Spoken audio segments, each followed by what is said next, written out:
الرحمن الرحيم. السلام عليكم ورحمة الله وبركاته. الحمد لله على آلائه وشكر له على توفيقه وامتنانه، ثم الصلاة والسلام على نبينا محمد وعلى آله وسائر أصحابه ومن سار على نهجه ومن استنى بسنته إلى يوم الدين. أما بعد. Alhamdulillah, terutama dan paling utama, hayya bina bi an nashkurullah azza wa jalla. Ayo mari kita semua untuk bersyukur kepada Allah Subhanahu wa taala. Dikarenakan nikmat Allah Subhanahu wa taala, kita semua dikumpulkan masjid yang mulia ini. Dan yang kedua,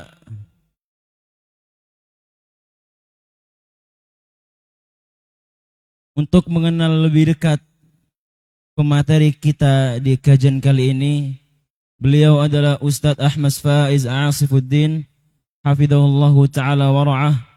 Beliau adalah pendiri sekaligus mudir di Pondok Pesantren Imam Bukhari yang terletak di Solo, Jawa Tengah, yang dimana Pesantren Imam Bukhari berdiri sejak tahun 1999 dan sampai sekarang.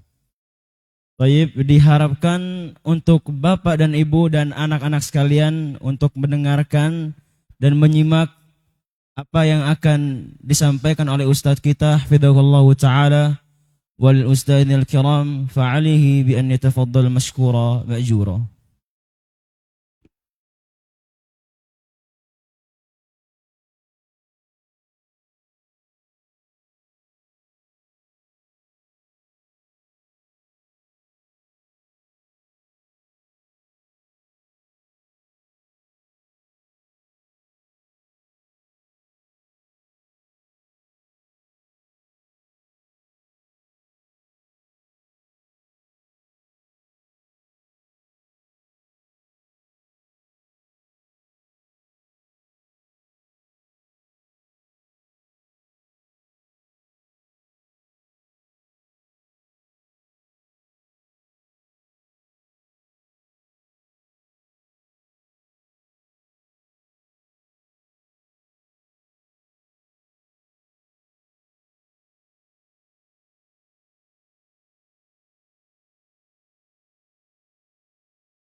Bismillahirrahmanirrahim. Assalamualaikum warahmatullahi wabarakatuh.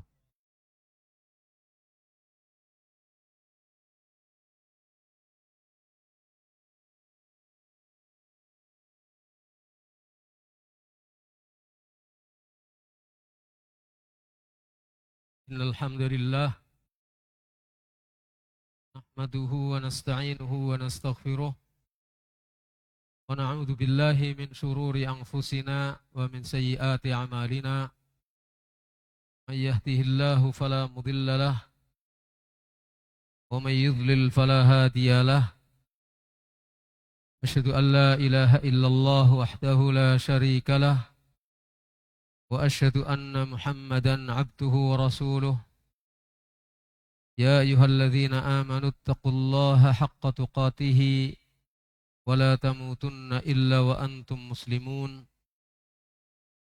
يا أيها الناس اتقوا ربكم الذي خلقكم من نفس واحدة وخلق منها زوجها وبث منهما رجالا كثيرا ونساء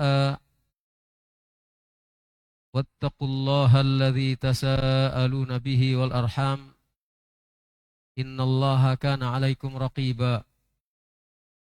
يا أيها الذين آمنوا اتقوا الله وقولوا قولا سديدا يصلح لكم أعمالكم ويغفر لكم ذنوبكم ومن يطع الله ورسوله فقد فاز فوزا عظيما.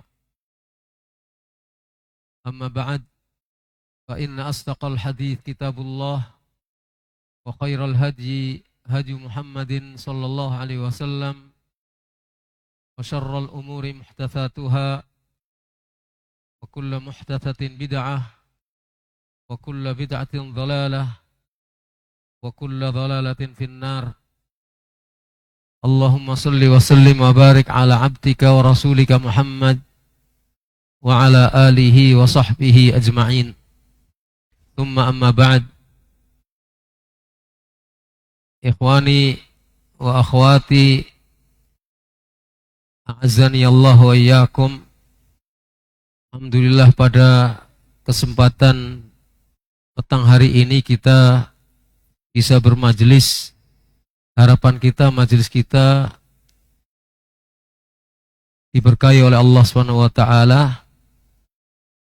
karena majelis kita ini adalah majelis upaya kita mengingat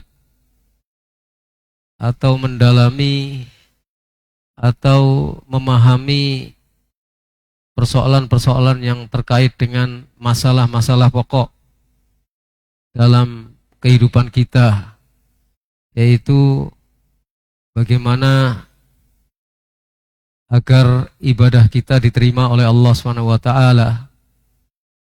Kita mengajak kepada seluruh hadirin untuk mudarasah, untuk murajaah, dan untuk mengingat kembali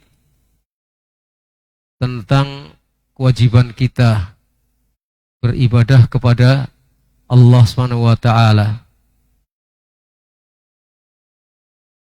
Tentu kita tidak merasa bahwa ibadah kita pasti diterima oleh Allah. Apa kita merasa bahwa ibadah kita pasti diterima oleh Allah? Kita hanya berharap kepada Allah SWT agar ibadah kita diterima oleh Allah. Supaya harapan kita tidak sia-sia, maka kita harus menyesuaikan syarat-syarat dan ketentuan-ketentuan dalam ibadah. S dan K berlaku dalam beribadah supaya ibadah kita diterima oleh Allah SWT. Banyak nas yang memerintahkan kita supaya ibadah kepada Allah. Di antaranya dalam surat Al-Baqarah ayat 21. Kita tentu sering membaca ayat ini karena kita adalah pecinta Al-Quran. Bunyinya, A'udzubillahi minasyaitonirrajim. Ya ayyuhan nasu u'budu rabbakum alladzi khalaqakum walladzina min qablikum la'allakum tattaqun.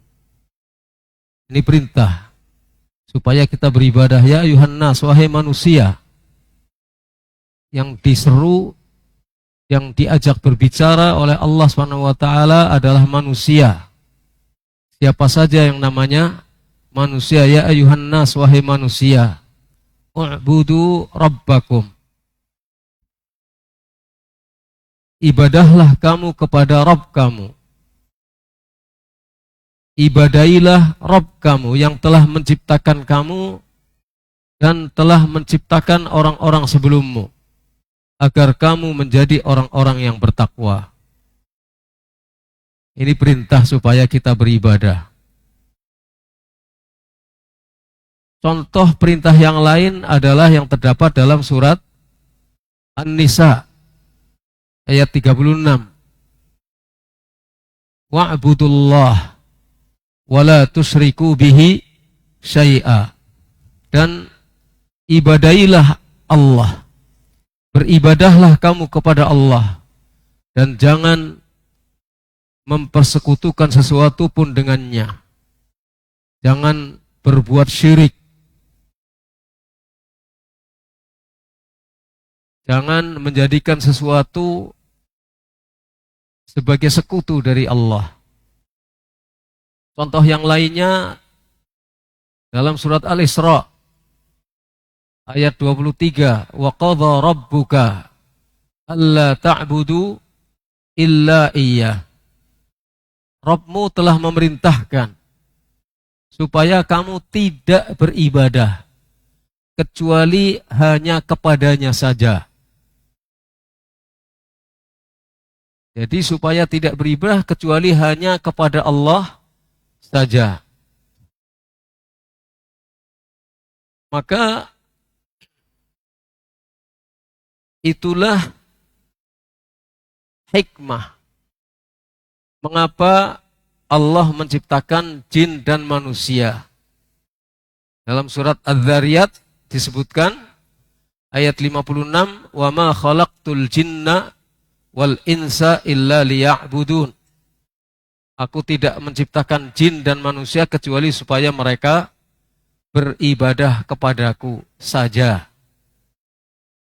Ini adalah hikmah mengapa Allah menciptakan jin dan manusia.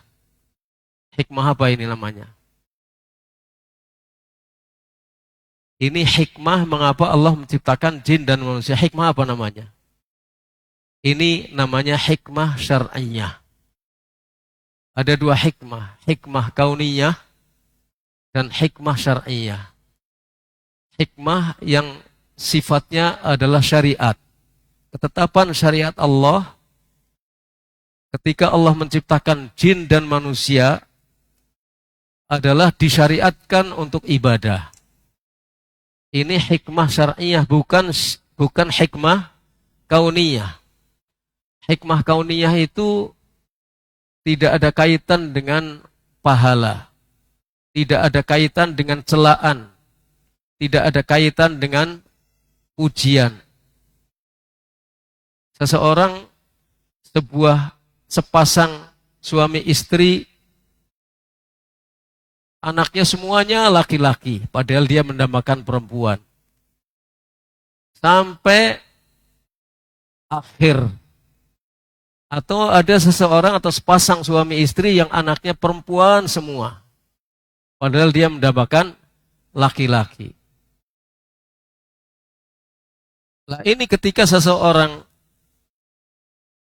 ditakdirkan oleh Allah memiliki anak laki-laki semua atau memiliki anak perempuan semuanya, itu takdir, namanya ini hikmah kauniyah, hikmah takdir.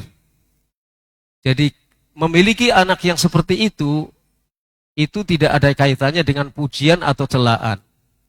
Tapi kalau bersabar akan mendapatkan pahala. Pahalanya itu karena sabarnya. Dan sabar itu syariat. Ketetapan syariat dari Allah SWT.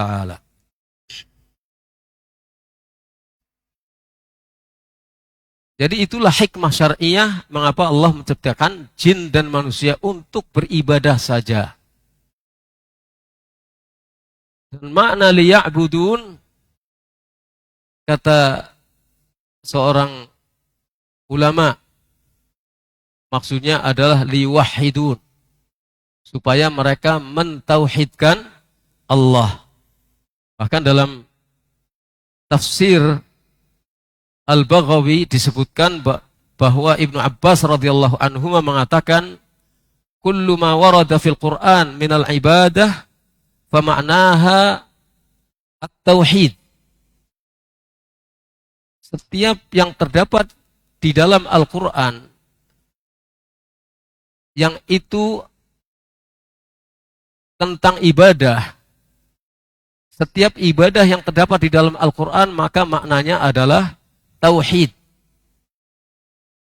Makanya Syekh Muhammad ibn Abdul Wahhab rahimahullah menyebutkan makna liya'budun artinya yuwahhidun, supaya mereka mentauhidkanku,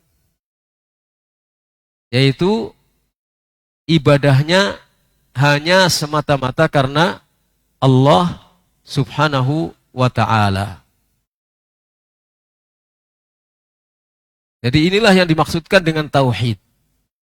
Ibadahnya hanya kepada Allah saja, ikhlas. Tidak ditujukan kepada yang selain Allah. Lah, apa itu ibadah? Kita harus memahami makna ibadah. Karena setiap kita mendengar perintah, maka ada hal yang harus kita lakukan. Misalnya perintah ya ayyuhan nasu ubudu. Wahai manusia, beribadahlah kamu kepada Rabb kamu, kepada Allah yang telah menciptakan kamu dan menciptakan orang-orang yang sebelummu. Ini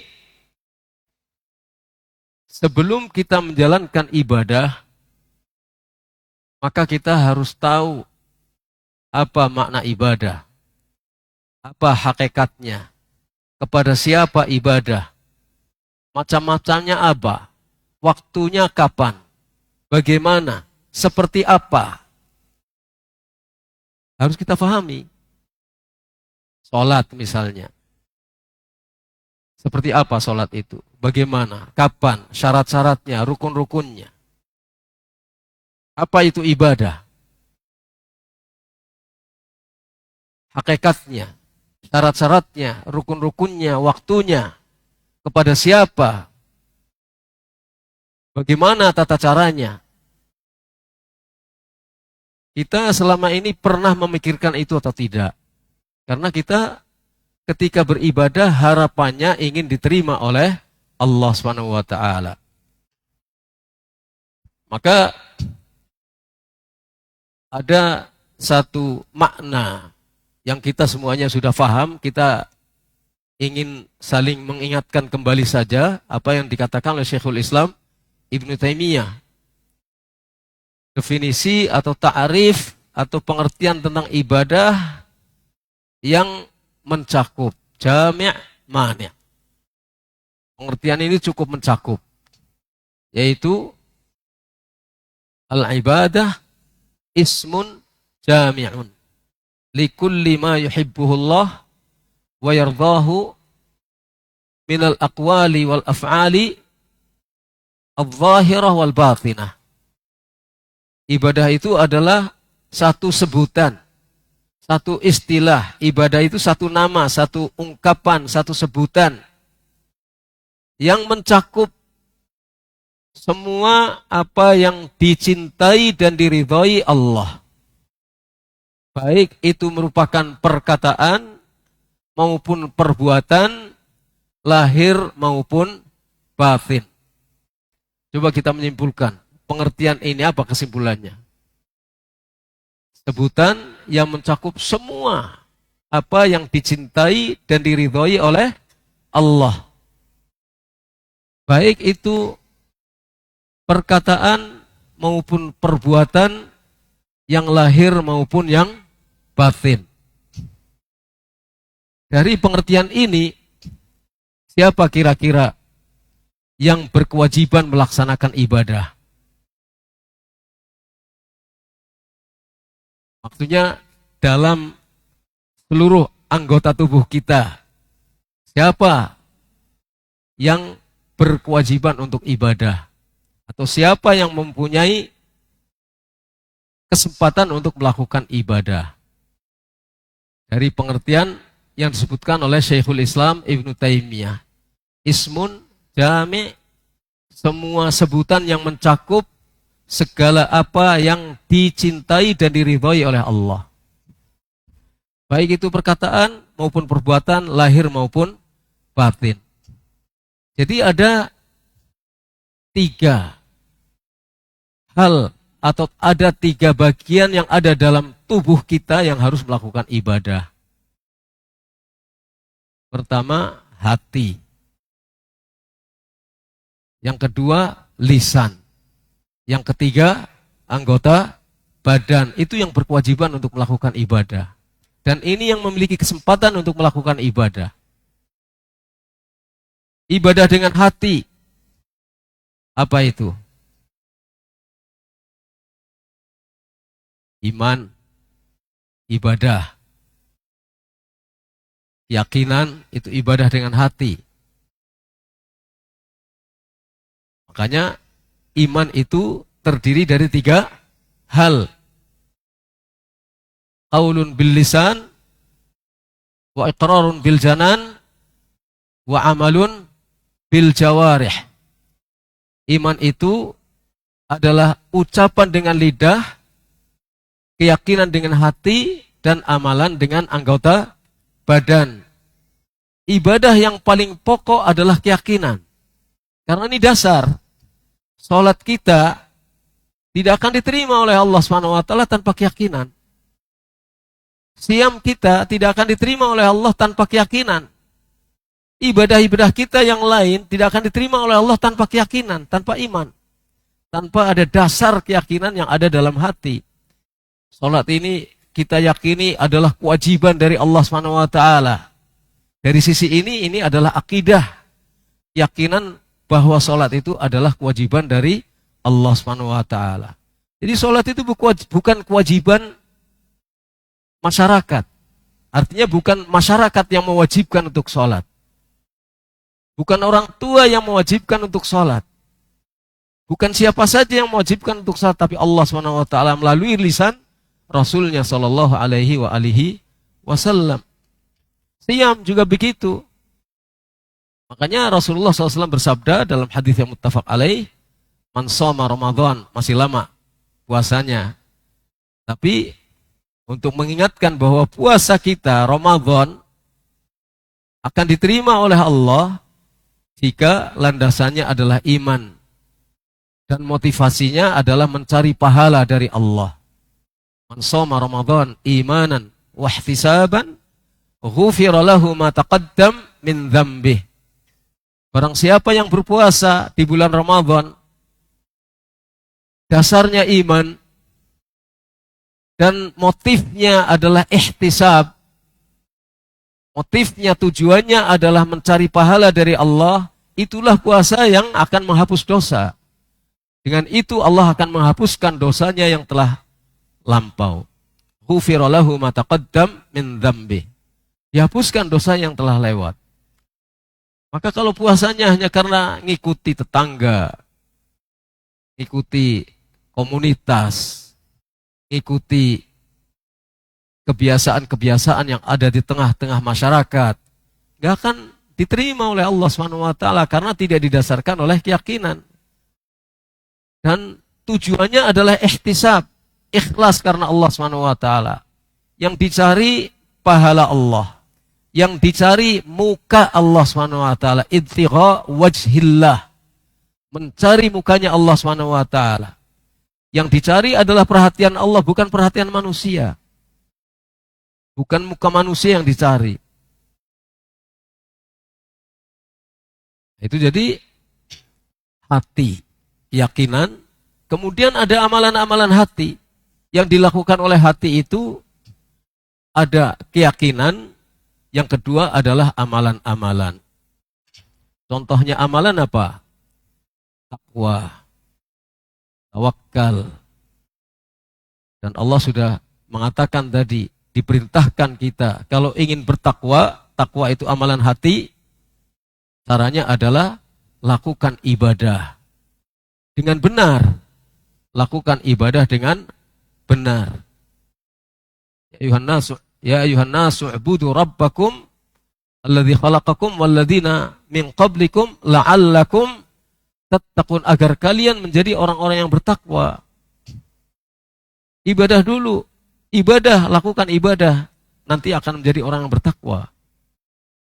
Jadi tidak mungkin akan sampai kepada ketakwaan tanpa ibadah kepada Allah Subhanahu wa taala.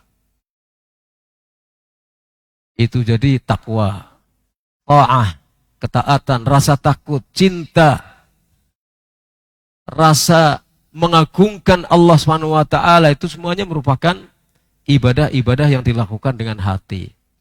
Dan semua ibadah-ibadah fisik landasannya adalah ibadah dengan hati.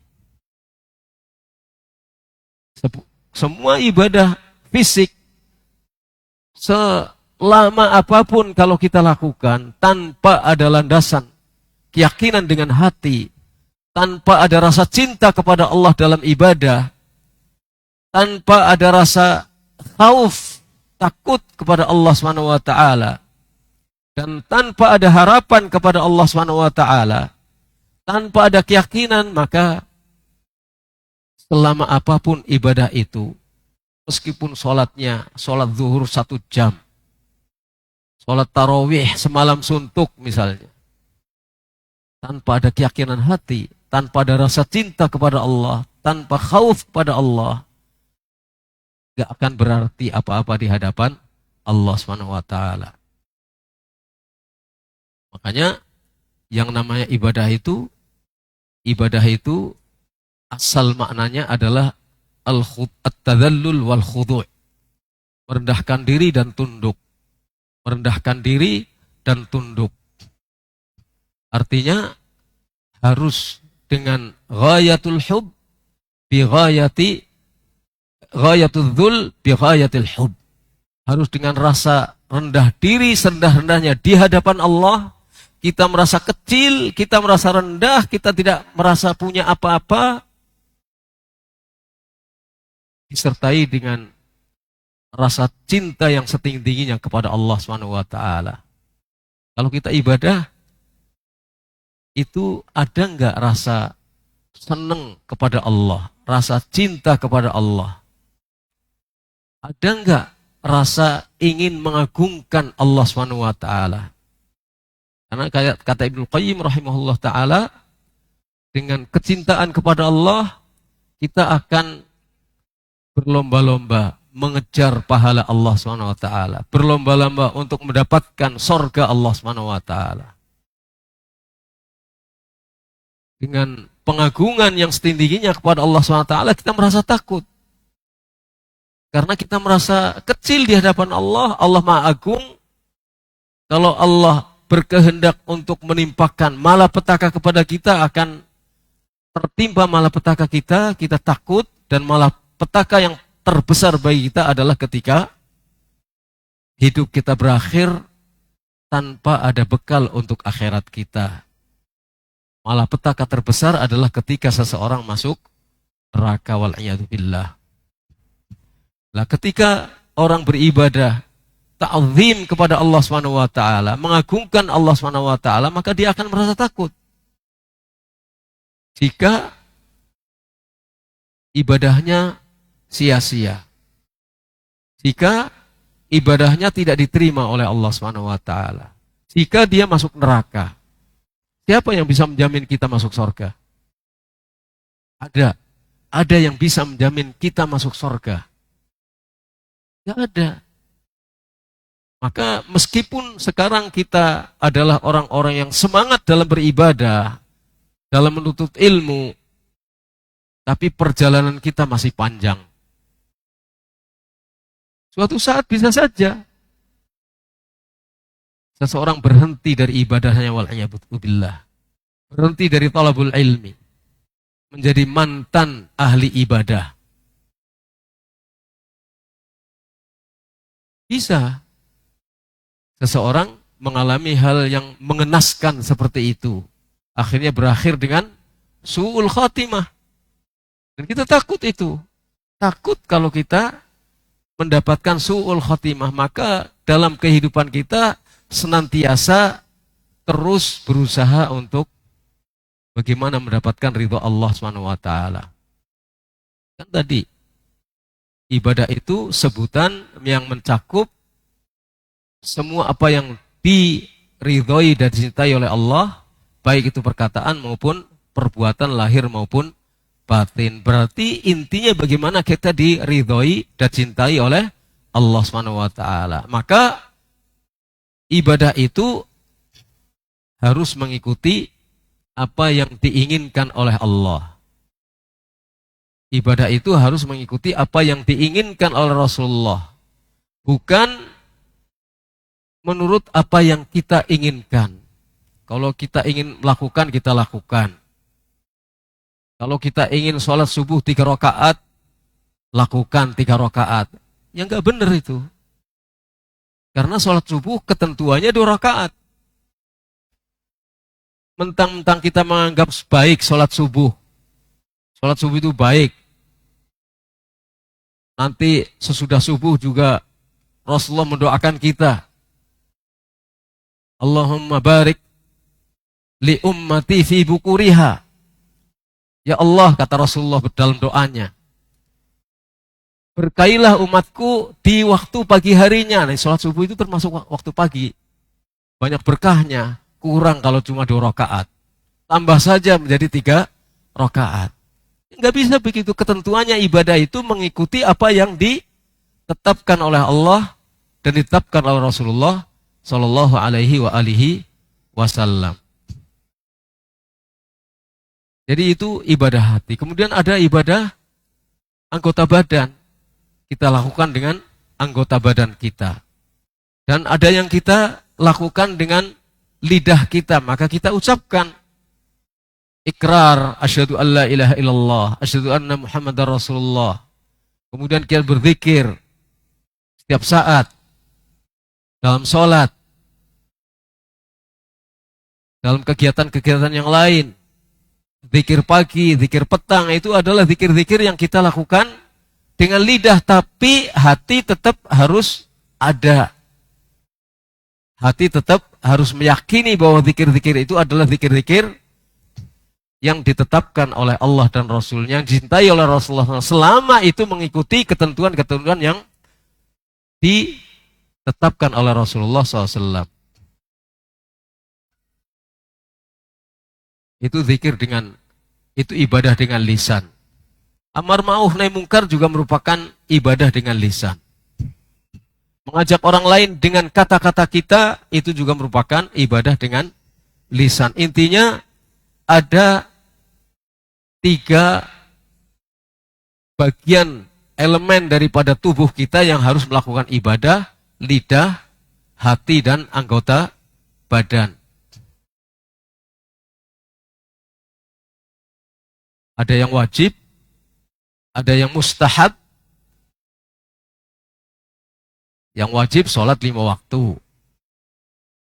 Di dalam sholat 5 waktu itu mencakup ketiga bagian anggota tubuh kita. Karena dalam sholat ada keyakinan. Dalam sholat ada zikir. Dalam sholat ada gerakan-gerakan. Dalam sholat ada amalan-amalan hati. Ada gerakan-gerakan anggota badan. Asyhadu an la ilaha illallah. At-tahiyatu lillah. Isyarat. Ini gerakan anggota badan. Allahu Akbar. Anggota badan dan lidah. Itu ibadah. Dan kita harus mengikuti tuntunan Rasulullah SAW. Jadi, di dalam pengertian masalah ibadah itu yang mencakup 3 bagian tubuh kita, lidah, hati, dan anggota badan, maka ada hal yang penting yang juga dilakukan oleh hati, dan itu merupakan syarat bagi diterimanya amal, yaitu al-ikhlas. Ikhlas. Kemudian yang kedua adalah mengikuti tuntunan Rasulullah Shallallahu Alaihi Wasallam. Tapi kita mungkin akan lebih fokus kepada hal yang pertama, masalah ikhlas. Masalah ikhlas. Ikhlas itu mudah untuk diucapkan, tetapi kadang-kadang sulit untuk dimengerti. Sulit untuk mengerti kadang-kadang. Dan juga yang jelas sulit untuk dilaksanakan. Kata Syekh Muhammad ibn Abdul Wahhab rahimahullah,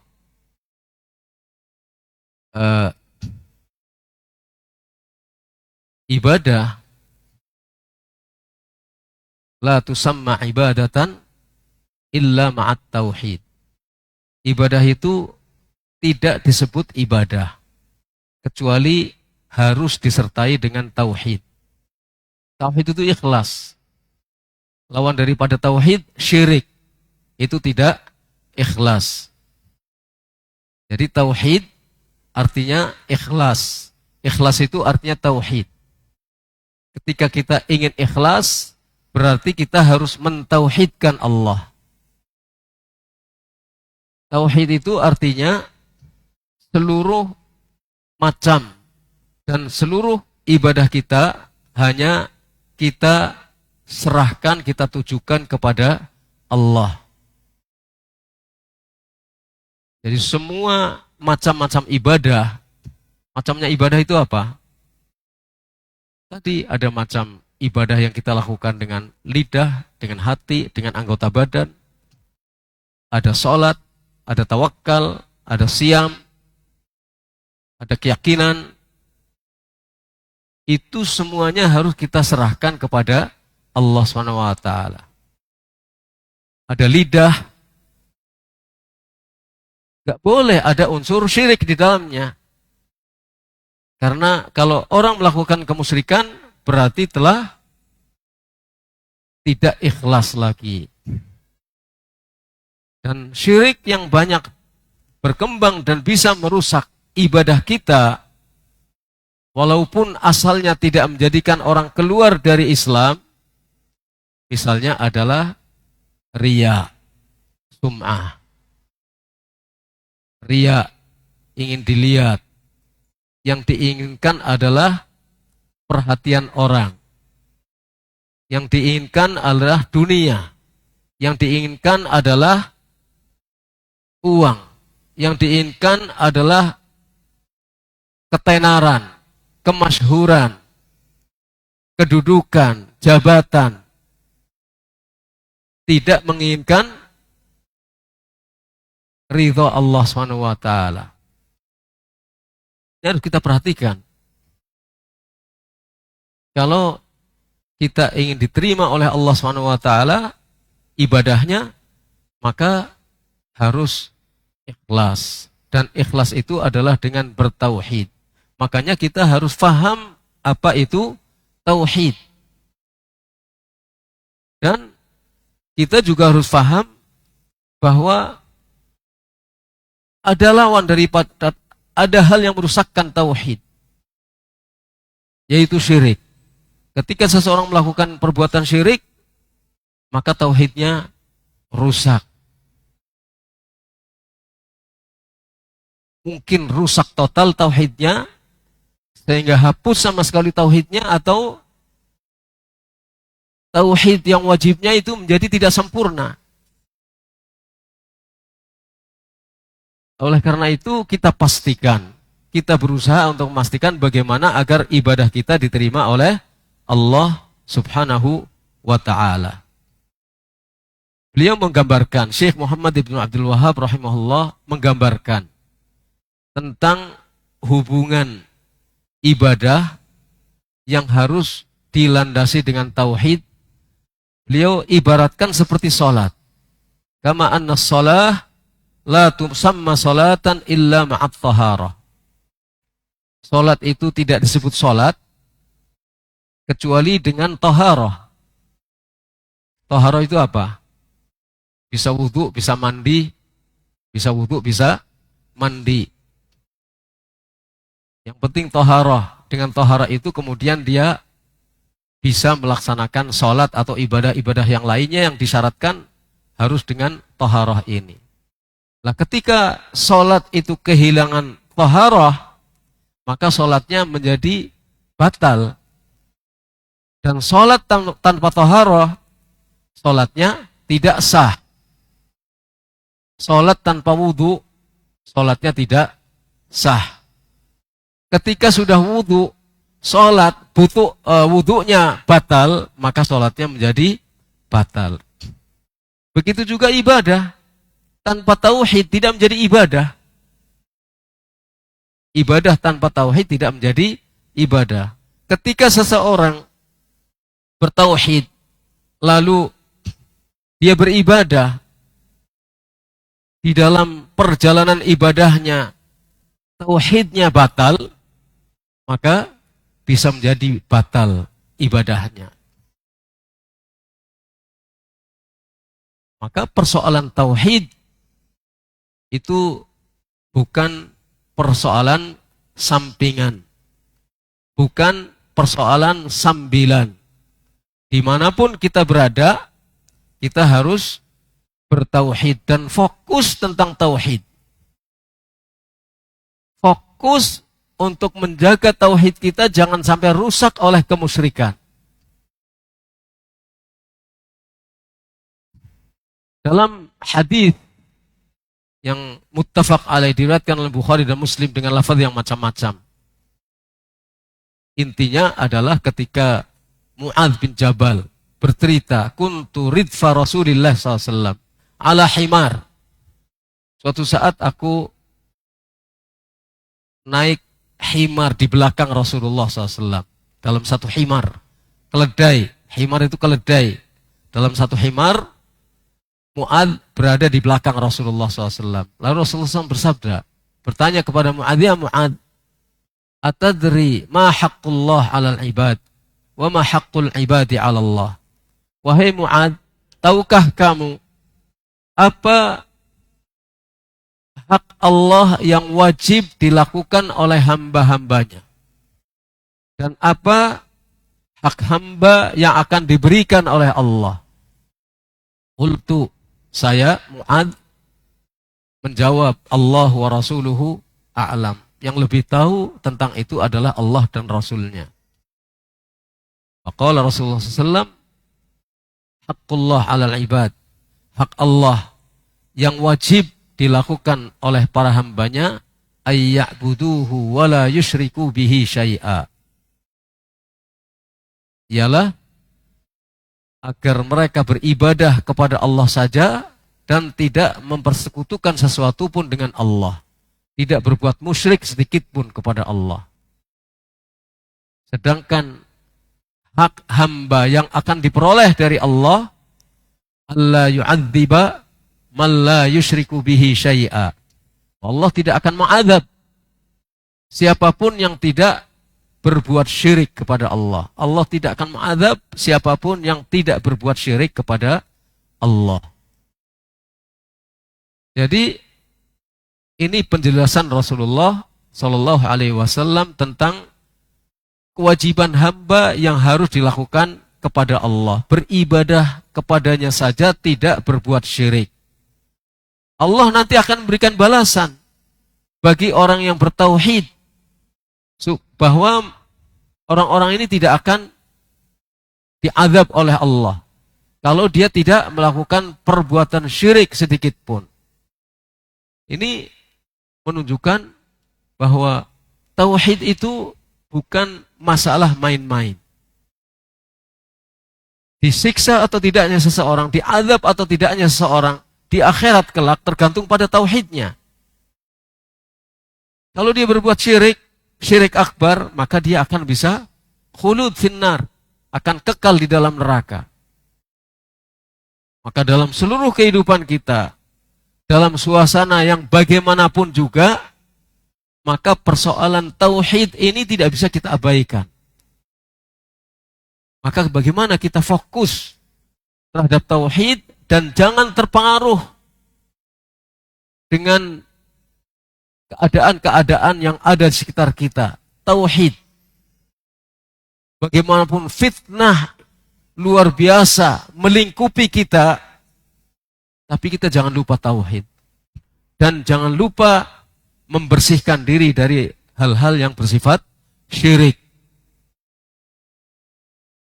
Kita perlu belajar tentang tauhid dan perlu fokus dalam belajar tauhid karena ini inti. Intisari ibadah itu terletak pada tauhidnya. Intisari yang bisa menggugurkan tauhid kita adalah kemusyrikan, syirik akbar. Jangan sampai kita dalam keadaan seperti apapun juga, akhirnya kita terpengaruh melakukan kemusyrikan-kemusyrikan. Hanya karena untuk tujuan-tujuan duniawi, tujuan uang. Banyak orang yang karena tujuan uang, tujuan kekayaan, tujuan sukses, tujuan dagang yang sukses, akhirnya melakukan kemusyrikan-kemusyrikan. Entah itu pergi ke dukun, cari jalan keluar alternatif yang berbau kemusyrikan, dan lain sebagainya. Ini harus kita jaga dalam suasana apapun juga. Karena dalam kehidupan bermasyarakat akan banyak tantangan. Akan banyak tantangan. Yang kalau kita tidak hati-hati, maka kita akan terjerumus dalam perbuatan-perbuatan yang bisa menodai tauhid kita. Bahkan bisa menyebabkan tauhid kita hilang. Maka fokus. Dalam suasana yang sangat genting seperti apapun, tetap tauhid itu kita pegang.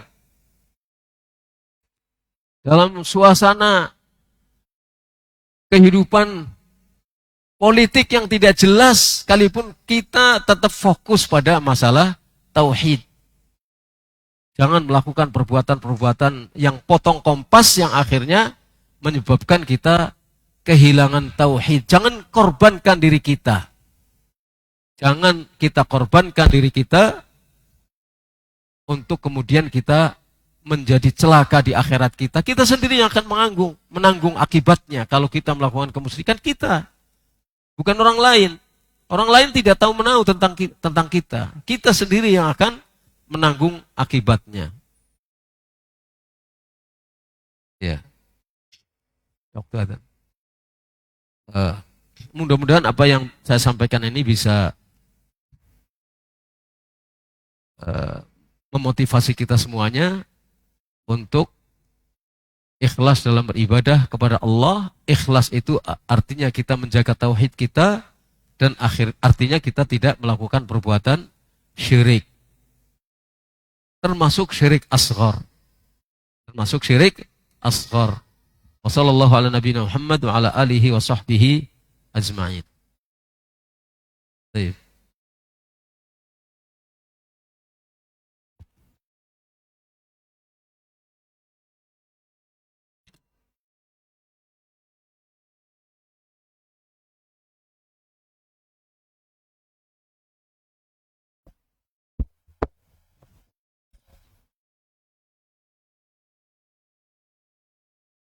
الله أكبر الله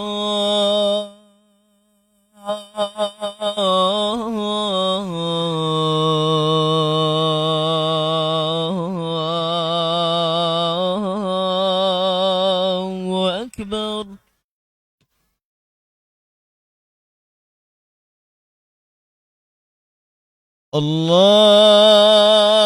الله أكبر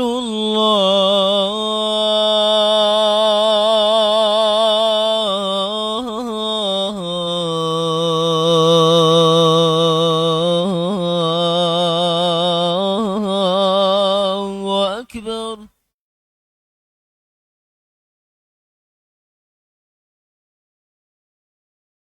أشهد أن لا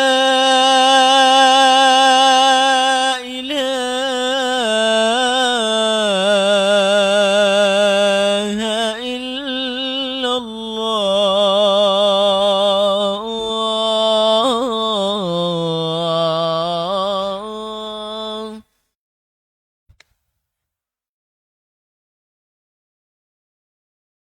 أشهد أن لا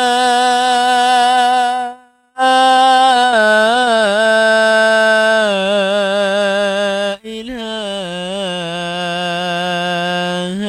إلا الله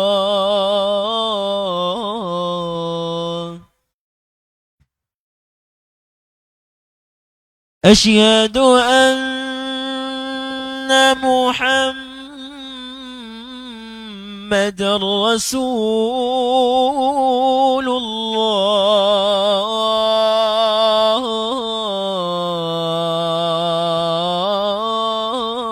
الله أشهد أن محمد رسول الله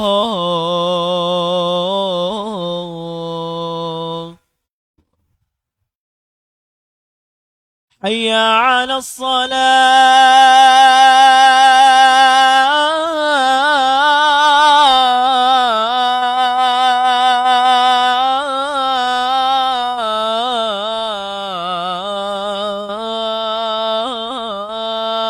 الصلاة حي على الصلاة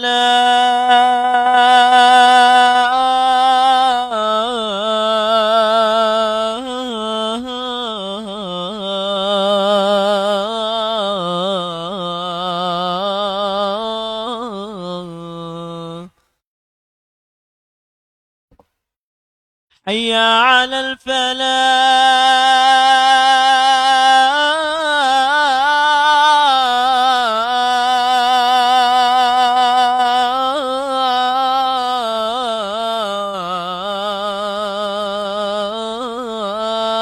الفلاح حي على الفلاح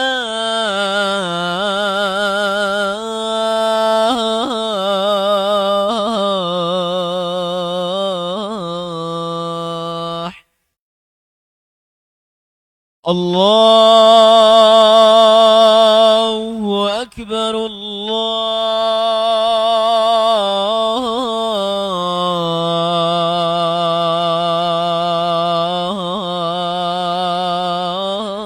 الله أكبر لا إله إلا الله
Alhamdulillah Rabbil Alamin. Wassalatu wassalamu ala Rasulillah wa ala alihi wa sahbihi ajma'in. Amma ba'd.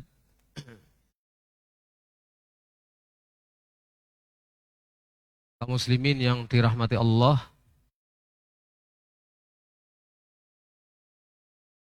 ada hal yang terkait dengan masalah ibadah ini yang perlu saya sampaikan, menukil dari apa yang disampaikan oleh Syekh Muhammad Ibn Shalih Al-Utsaimin rahimahullah ta'ala, yang meringkas perkataan Syekhul Islam Ibn Taimiyah di dalam Ar-Risalah Tadmuriyah. Beliau mengatakan bahwa al-mu'min, seorang yang beriman, itu diperintahkan dengan 3 hal. Yang pertama, diperintahkan untuk melaksanakan perintah. Yang kedua, diperintahkan untuk meninggalkan larangan. Dan yang 3, diperintahkan untuk bersabar menghadapi takdir.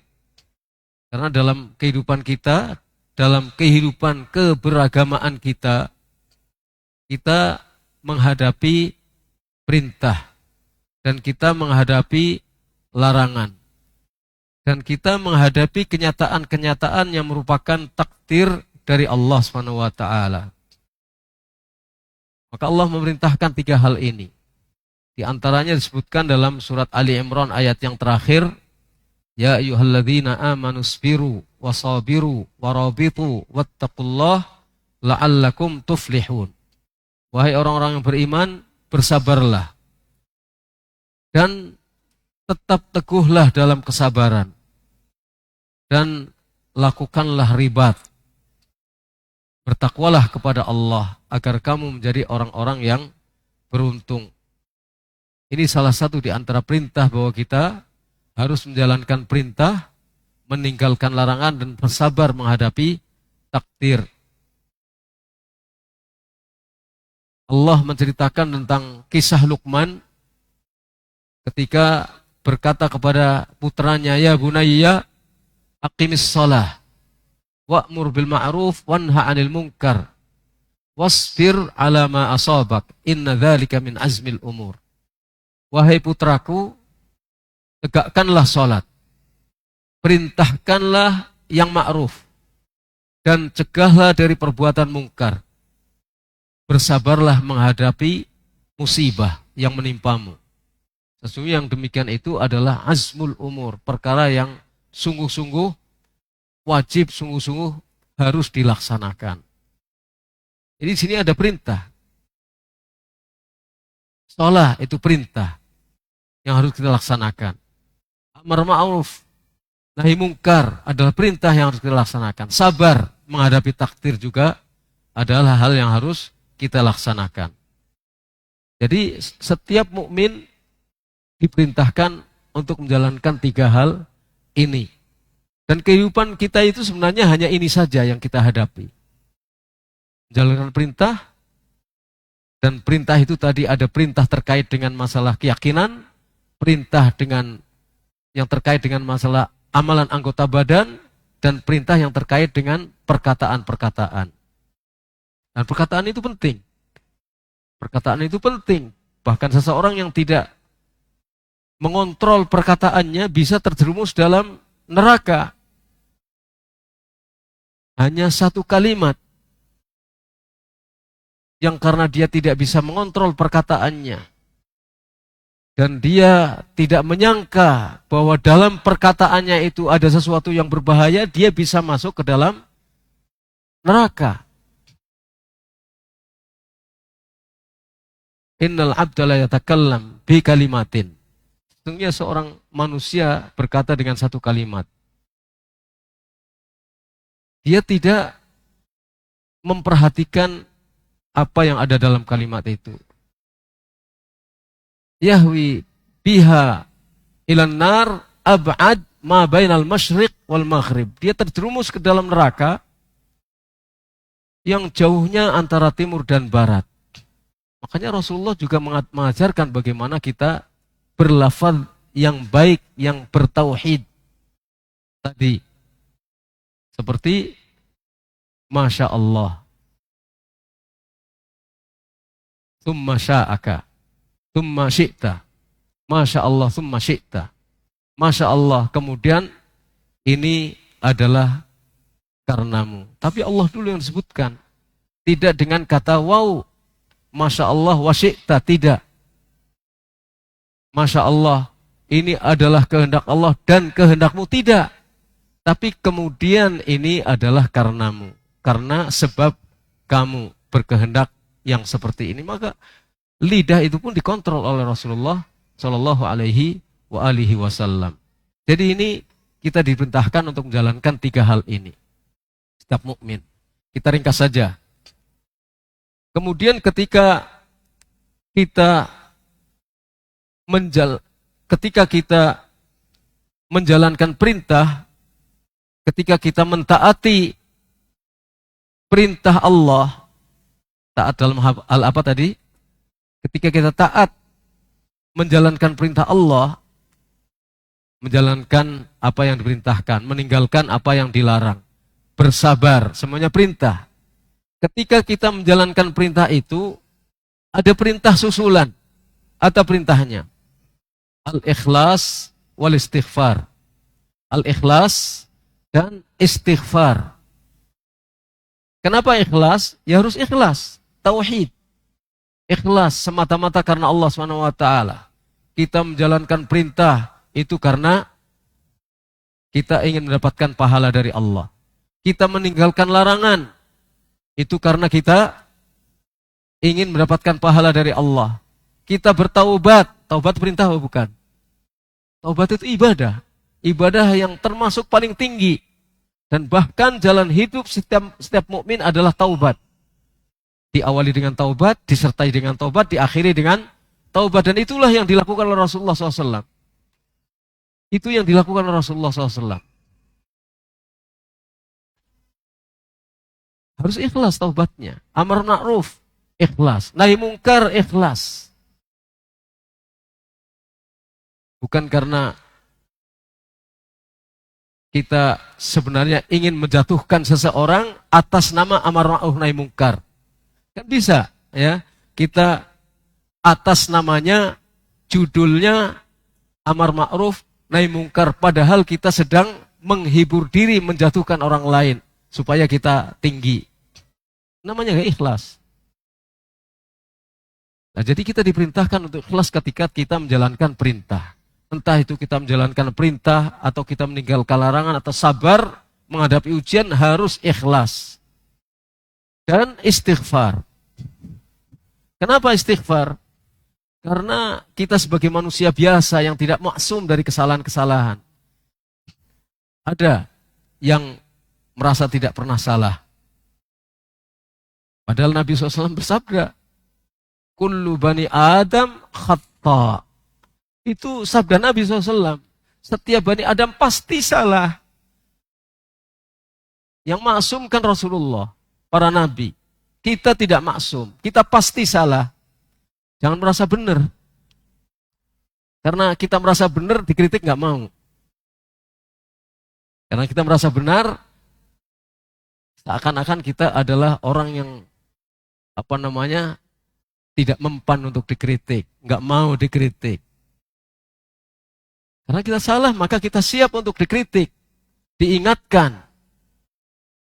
Harus mau kita, kalau kita ikhlas sebagai hamba Allah, harus mau dikritik ketika kita salah. Tapi ketika kita dikritik orang, kemudian kita belum tahu kesalahan kita, boleh kita menjawab. Kesalahan saya di mana? Diskusi dulu. Oh, setelah diskusi baru kita tahu bahwa kita salah. Kita rujuk dari kesalahan itu dan kembali kepada al-haq. Itu taubat. Dan juga kita siap untuk menerima masukan orang yang benar. Jadi itu ikhlas yang seperti itu. Itu ikhlas namanya. Jadi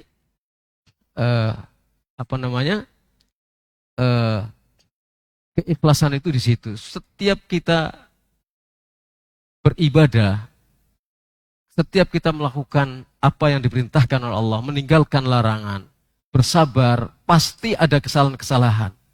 Salat kita sudah benar semuanya. Jangan-jangan belum, ada hal-hal yang kita tidak sempurna. Misalnya sujudnya ternyata tidak meliputi hidung. Ya sujud hanya jidatnya saja, hidungnya tidak. Kan harus kita luruskan salatnya. Bagaimana rukuknya, bagaimana sujudnya, bagaimana berdirinya, bagaimana bacaannya.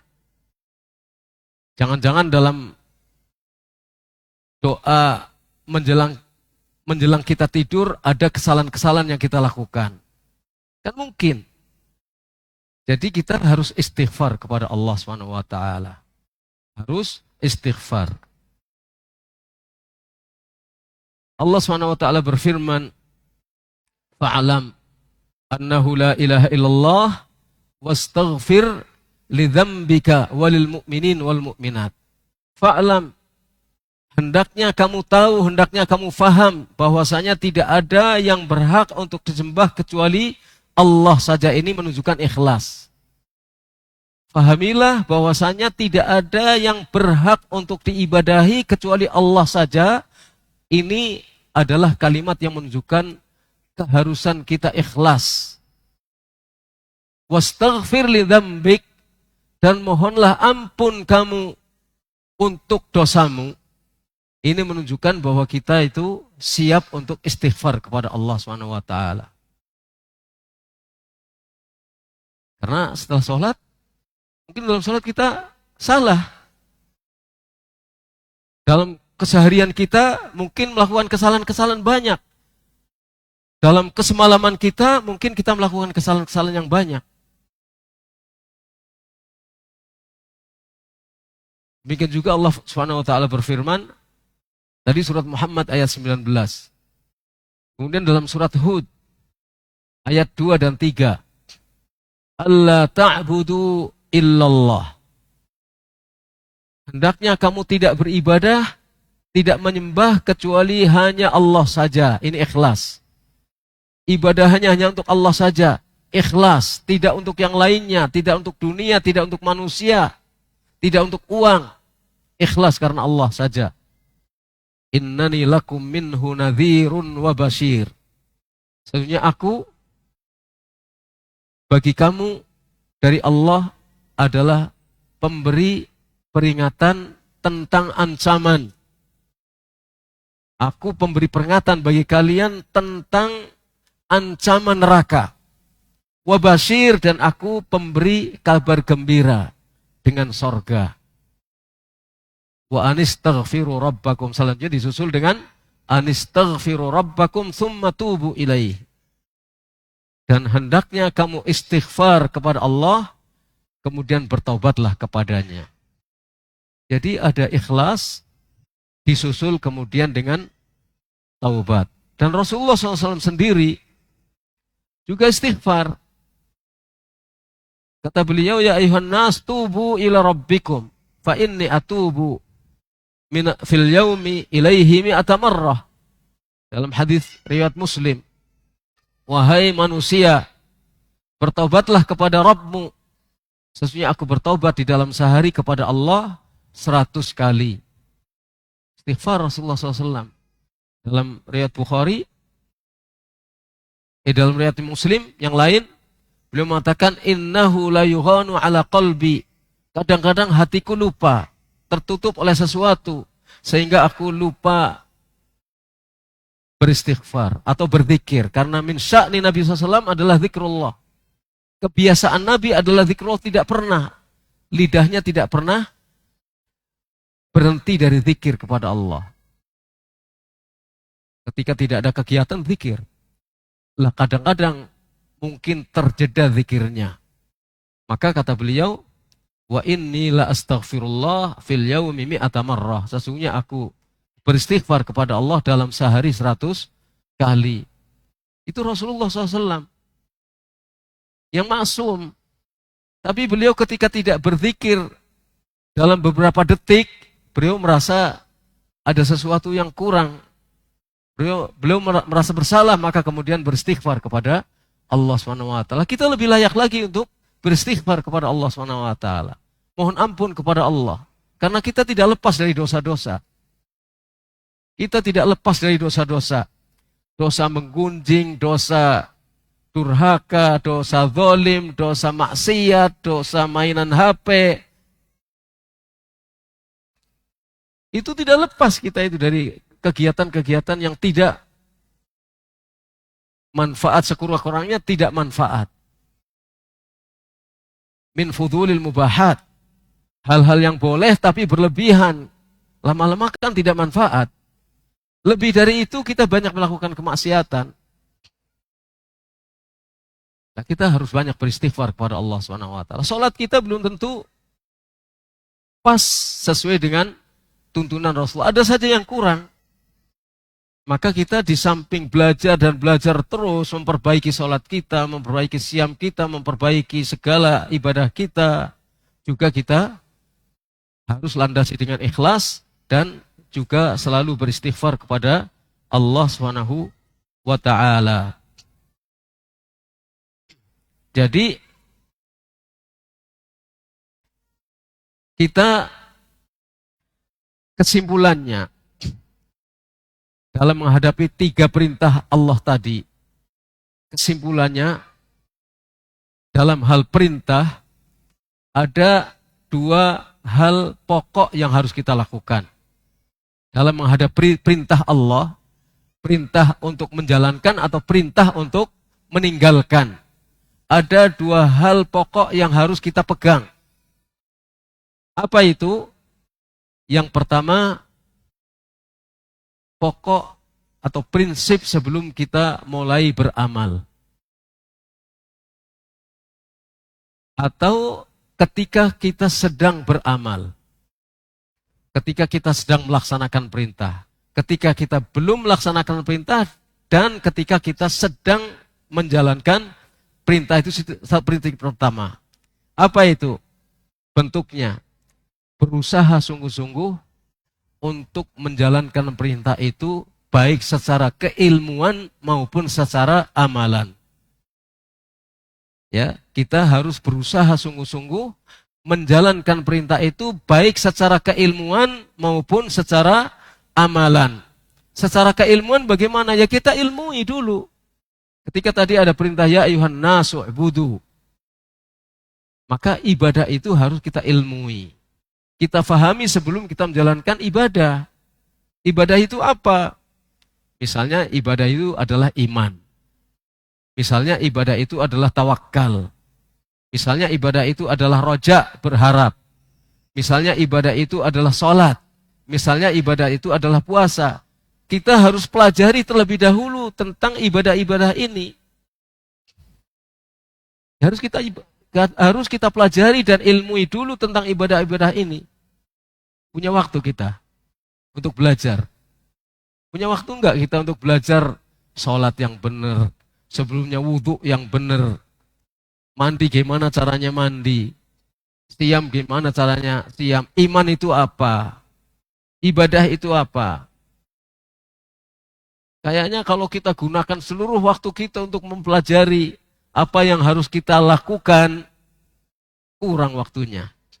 Yang waktunya itu 24 jam, mestinya 25 jam. Tapi 24 jam itu 4 jam untuk tidur. Terus sisanya untuk bekerja. Yang setengah jam untuk belajar agama. Itu saja seminggu sekali. Padahal banyak yang harus kita pelajari. Ya memang berilmu itu menurut kemampuan masing-masing. Tapi marilah kita bersungguh-sungguh. Kalau kita benar-benar ingin diterima ibadah kita oleh Allah SWT, kita harus serius dan sungguh-sungguh. Harus punya waktu untuk belajar dan mempelajari ilmu agama. Gak bisa tidak dipelajari ilmu agama itu. Harus dipelajari.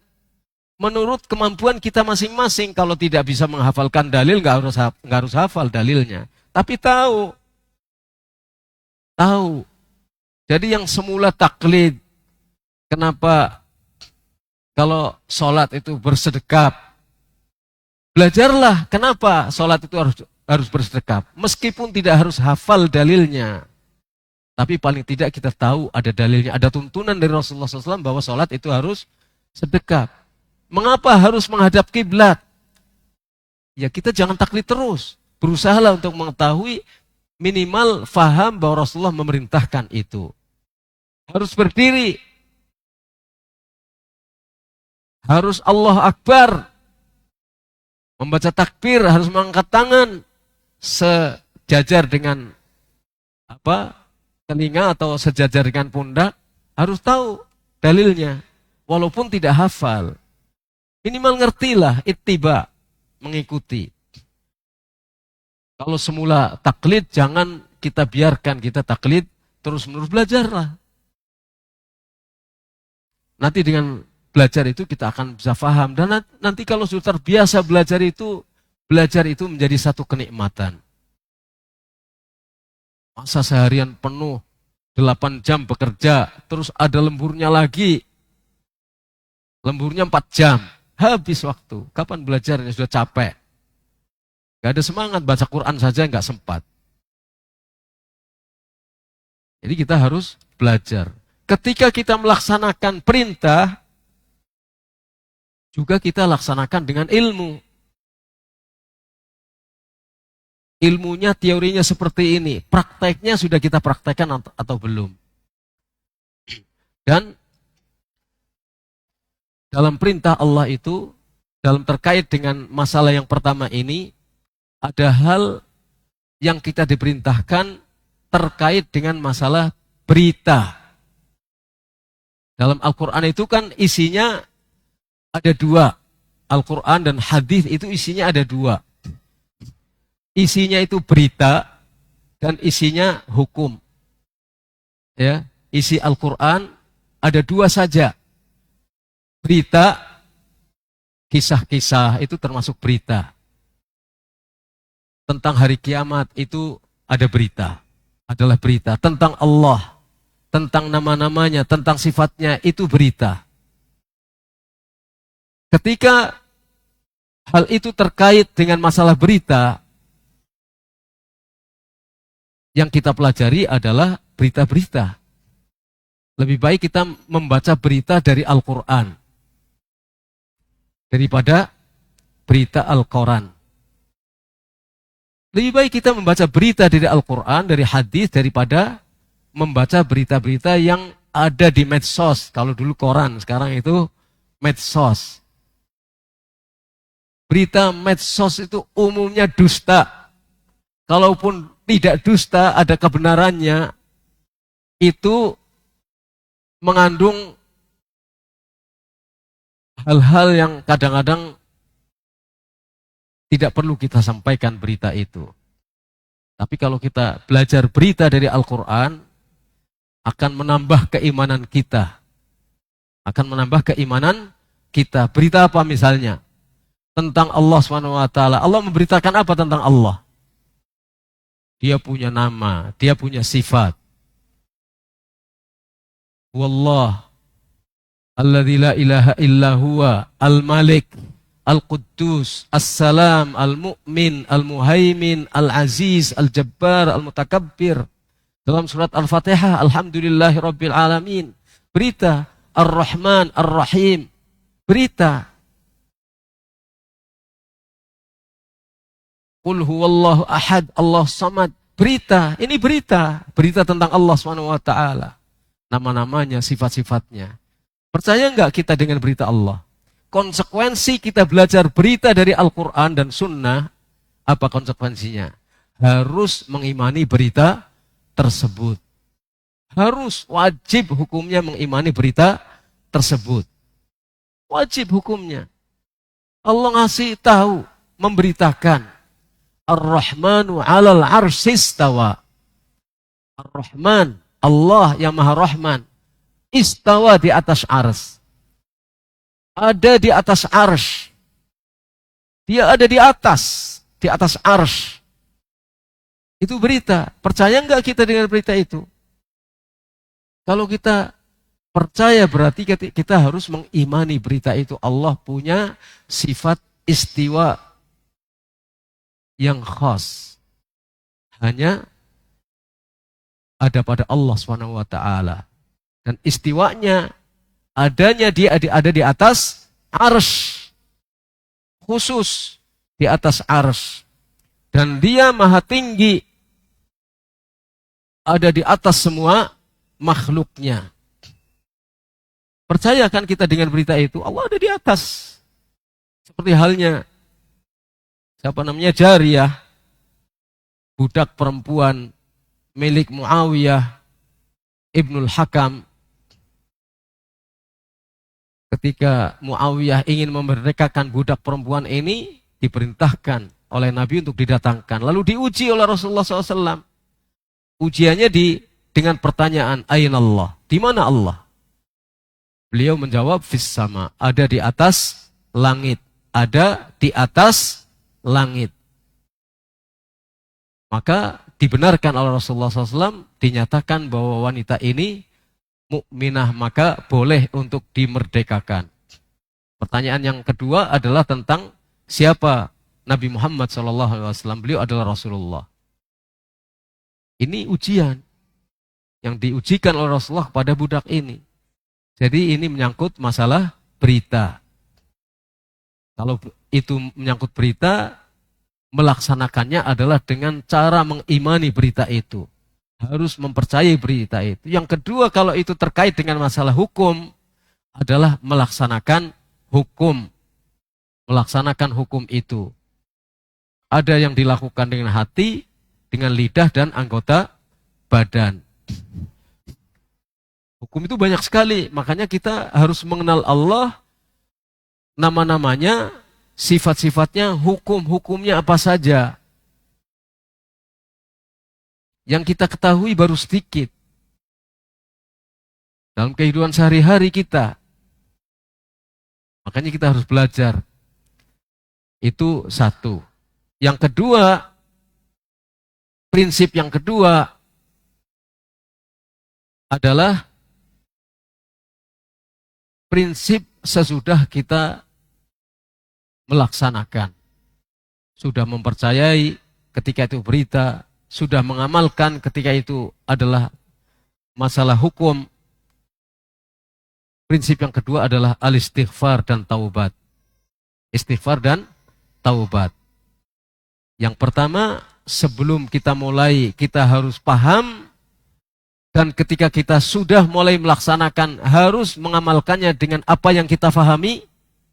Yang kedua, setelah kita selesai mengamalkan, maka kita istighfar dan bertaubat. Makanya Rasulullah SAW mengajarkan ketika kita sholat selesai, maka apa yang dilakukan Rasulullah SAW adalah membaca astaghfirullah, astaghfirullah, astaghfirullah 3 kali. Astaghfirullah, istighfar. Ketika kita dalam perjalanan hidup kita keseharian, semalaman, maka di pagi harinya kita membaca Sayyidul Istighfar. Di sore harinya kita membaca Sayyidul Istighfar. Istighfar lagi. Dan Rasulullah SAW, amalan-amalannya selalu ditutup dengan istighfar. Hidup beliau SAW ditutup dengan istighfar. Hidup beliau SAW ditutup dengan istighfar. Jadi ada riwayat yang mengatakan bahwa surat An-Nasr, idza jaa nasrullahi wal fath wa ra'aitan nas yadkhuluna fi dinillahi afwaja fasabbih bihamdi rabbika wastaghfir innahu kana tawwaba.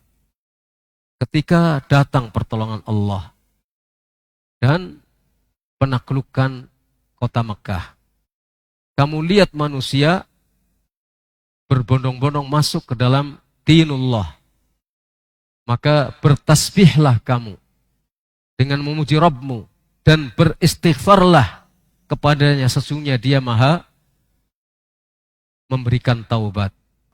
Maka setelah ayat ini turun, surat ini turun, Nabi di dalam rukuk dan sujudnya memperbanyak bacaan subhanakallahumma rabbana wa bihamdika Allahumma gfirli.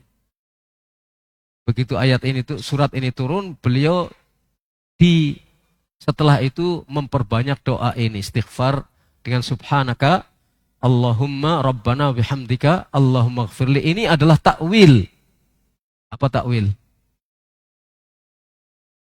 Pembuktian Rasulullah SAW ketika diperintahkan fasabbih bihamdi rabbika, tasbihlah kepada Allah dengan pujian kepada Rabbmu, wastaghfir, dan mintalah ampun kepadanya. Dibuktikan, diwujudkan oleh Nabi dengan bentuk doa subhanakallahumma, ini tasbih, wa bihamdika rabbana wa bihamdika, bertahmid, Allahumma gfirli, ya Allah ampunilah saya.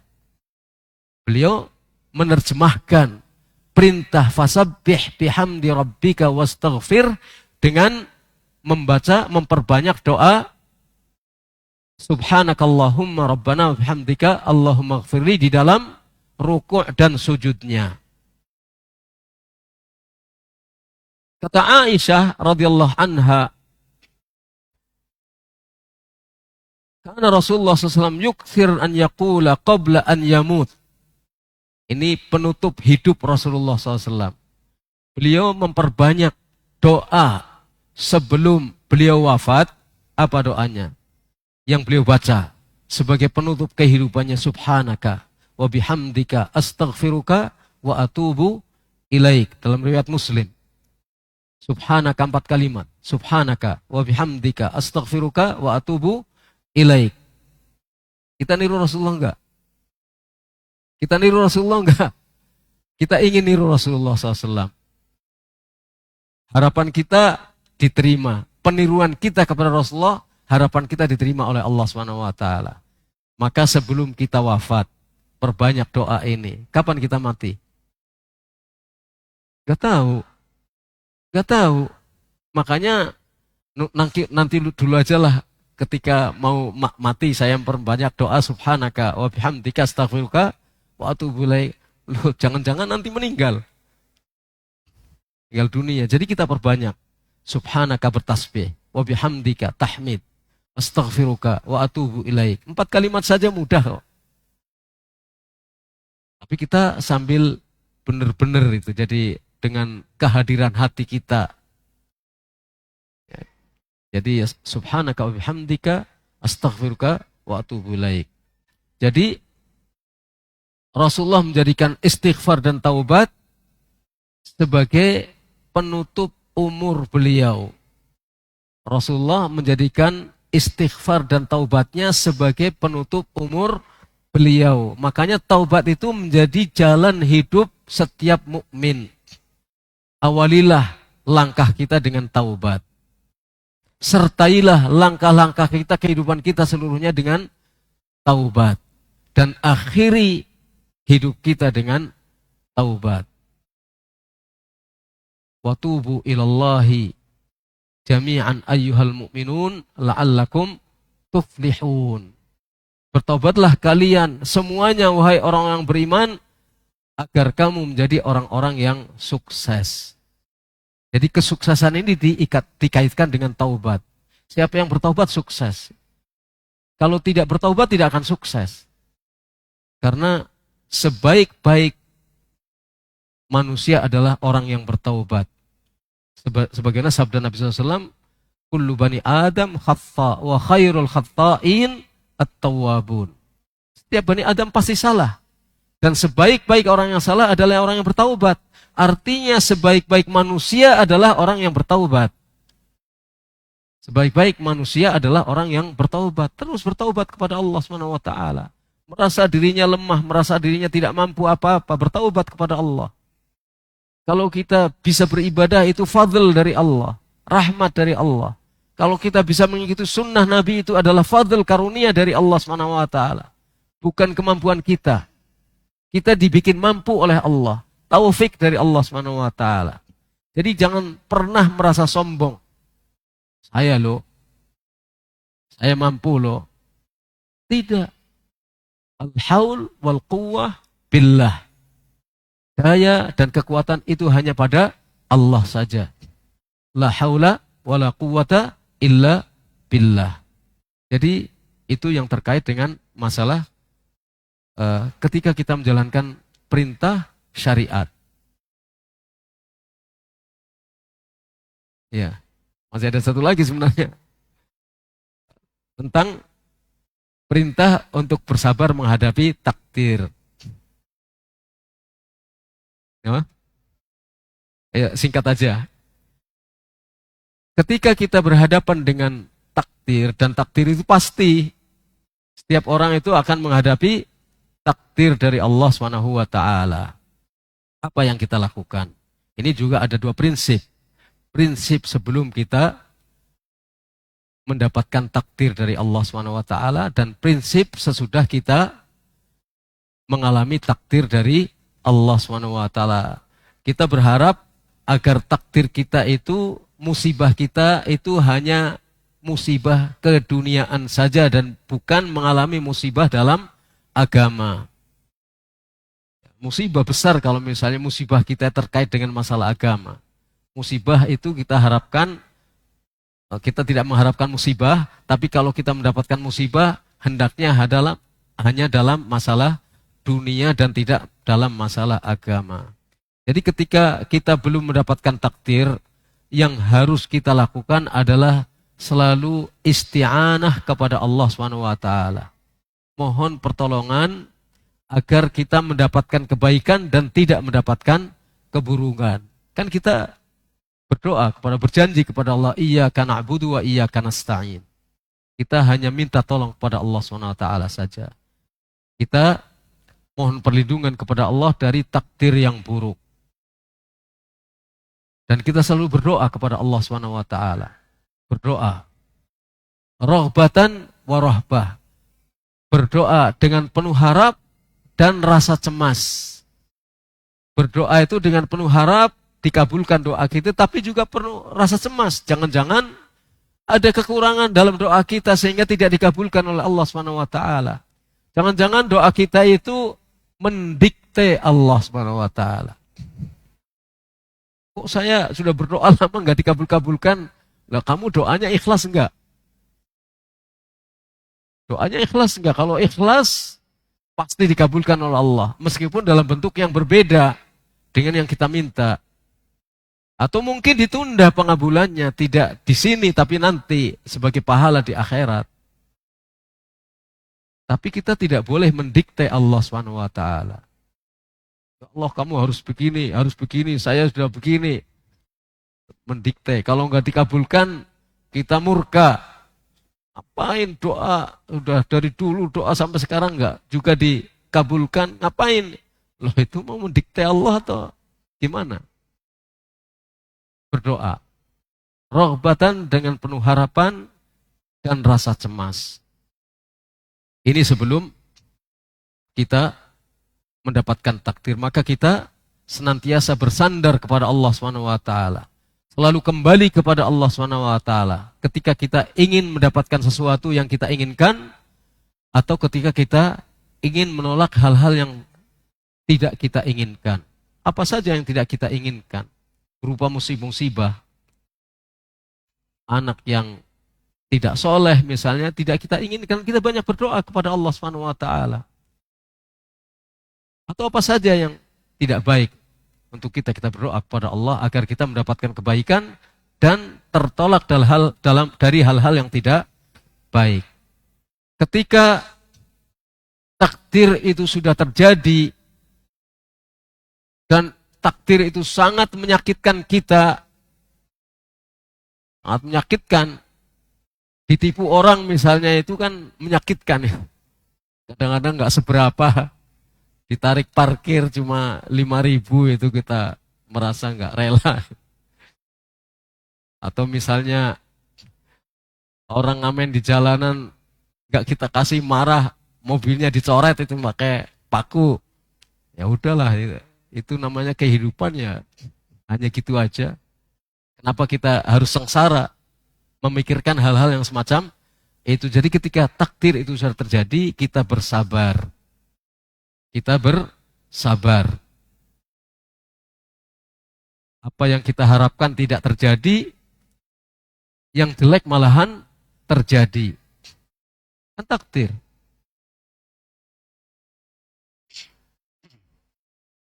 Usaha kita gagal, itu takdir. Ada orang yang meninggal dunia di antara orang yang kita kasihi, takdir. Lagi lucu-lucunya anak-anak umur 2-3 tahun meninggal dunia tanpa sakit, tanpa apa, kecemplung parit. Takdir itu. Kan menyakitkan. Aduh, anak yang lagi lucu-lucunya, saya lagi cinta-cintanya, lagi sayang-sayangnya. Satu-satunya lagi. Nah, itu takdir. Ketika takdir itu didapati, kita bersabar. Karena kalau kita tidak bersabar, tetap tidak kembali, dia tidak akan hidup lagi. Makanya kita harus bersabar. Wasabru fi awwali wahlah. Jadi sabar itu pada saat pertama kali kita dibenturkan oleh musibah. Jadi kalau sudah nanti-nanti, ya bisa, orang umumnya bisa bersabar setelah berhari-hari. Tapi pada saat terjadi itu kita bersabar, itu adalah sesuatu yang luar biasa. Jadi ketika kita bersabar dan memantapkan diri dan meyakinkan diri bahwa ma asabahu lam yakun liyusibah wa ma akhta'ahu ma asabahu lam yakun liyukhti'ah wa ma akhta'ahu lam yakun liyusibah. Apa yang menimpa tidak akan meleset dan yang tidak menimpa tidak akan kena. Itu kita yakini. Kalau kita tertimpa musibah pasti terjadi. Meskipun bagaimana kalau musibah itu tidak akan mengenai kita, dia akan mengenai kita. Pasti itu. Ma asaba min musibatin illa biiznillah. Tidaklah suatu musibah itu menimpa kecuali dengan izin dari Allah, kecuali dengan ketetapan takdir dari Allah. Wa may yu'min billah yahdi qalbah. Siapa yang beriman kepada Allah, Allah akan berikan hidayah kepada hatinya. Maksudnya, siapa yang tahu bahwa itu datangnya dari Allah, dia akan terima dan akan ridho. Ya, kalau dia tahu bahwa musibah itu datangnya dari Allah, maka dia akan terima dan akan ridho. Seperti itu yang bisa saya sampaikan pada kesempatan malam hari ini. Barangkali ada yang kurang jelas bisa dipersilahkan, ditanyakan. Kalau saya bisa jawab, saya jawab.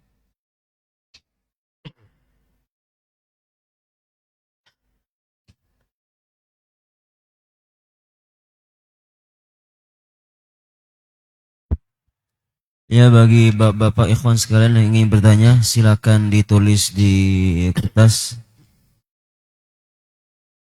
Ya, dan dikumpulkan ke depan. Barakallahu fiik. Afwan Ustaz, ada salah satu ikhwan yang bertanya, ketika mendapati saudara kita yang melakukan kesalahan dan telah kita nasihati, namun tetap ngeyel, apa sikap yang harus kita ambil? Apa? Ketika mendapati saudara kita yang melakukan kesalahan dan ketika itu telah kita nasihati, namun tetap ngeyel. Ngeyel. Iya, apa sikap kita yang harus kita ambil? Ingatkan terus. Ingatkan terus. Dan jangan bosan. Ingatkan terus dan jangan sabar dan bersabar. Karena tugas kita hanya menyampaikan. Tugas kita hanya amar ma'ruf nahi mungkar. Tugas kita tidak memberikan taufik kepada dia dan kita tidak akan mampu memberikan taufik kepada dia.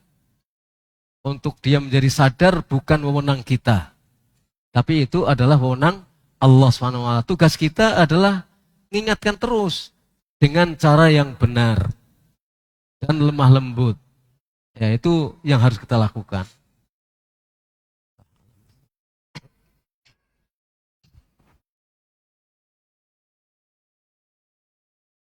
Insya Allah nanti kalau kita rajin mengingatkan dan berdoa kepada Allah, ya Allah beri hidayah saudara saya, famili saya, anak keluarga saya, ingatkan langkah kita supaya dia mendapatkan hidayah dari Allah. Pertama berdoa, yang kedua kita ingatkan. Dua-duanya kita tempuh dan kita tidak boleh melakukan penyimpangan-penyimpangan dalam masalah seperti ini.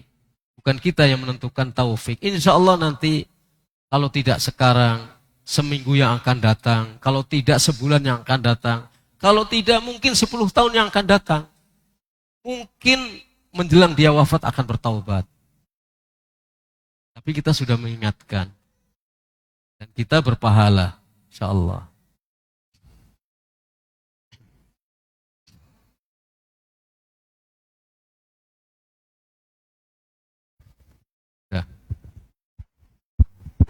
Ya, Bapak-bapak, bagi yang ingin bertanya, mungkin ada yang ingin langsung bertanya, silakan angkat tangan. Tafadhol.